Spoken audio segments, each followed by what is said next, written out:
ඔන්න අපි සන්තාගාරය ගැන කතා කරන්නයි මේ සූදානම් වෙන්නේ.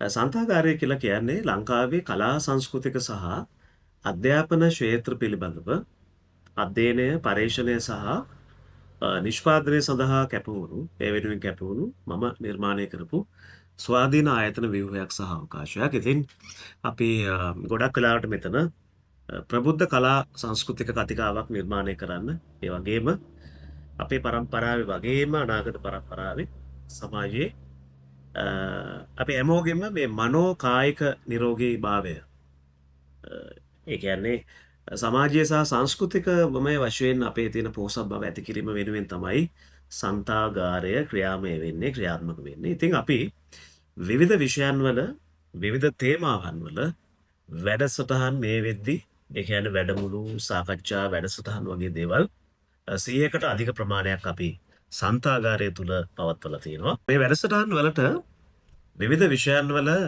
වැඩ කරන ලංකාවේ ලේඛකයෝ, කලාකරුවෝ, විවිධ සම්පත්දායකයෝ, විවිධ විෂය ප්‍රාමාණිකයින් සෑහෙන ප්‍රමාණයක් අපි එක්ක වැඩ කරලා තියෙනවා, එකතු වෙලා තියෙනවා. සන්තාගාරය අපි උත්සාහ කරනවා එක මතවාදයකට, එක කුලකයකට, එක කාණ්ඩයකට කොටු වෙන්නේ නැතුව විවිධ මතවාද, විවිධ අදහස් මේ අවකාශයට එකතු කරන්න, ඒවා බෙදා ගන්න.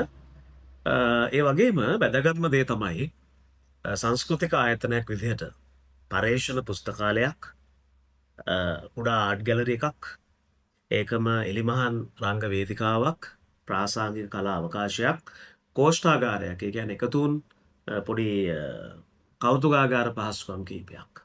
අන්න ඒ වගේ දේවල් එකතු කරපු තැනක් විදිහට තමයි සන්තාගාරය ඉදිරියට එන්නේ. මම මේ කියපු අංගයන් ඔක්කොම ටික ලංකාවේ එකතු වෙන තැනක් තියෙනවා නම්, එහෙම එකතු වෙන ප්‍රථම සහ එකම අවකාශය තමයි සන්තාගාරය කියලා කියන්නේ. විශේෂයෙන්ම අගනුවරින් පිටත මේ වගේ නිදහස් සංස්කෘතික අවකාශයන් නොමැතිකම අඳුනාගෙන අපි විසින් ඉතාම කුඩාවට ආරම්භ කරපු උත්සාහයක් තමයි සන්තාගාරය කියලා කියන්නේ. ඉතින් ඒකට මම එක්ක කුඩා කණ්ඩායමක් ඉන්නවා අපි.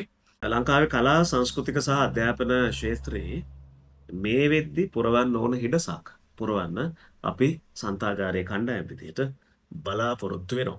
අපි ඉදිරියේදී අලුත් වැඩ ටිකක් එක්ක මුණ ගැහෙමු.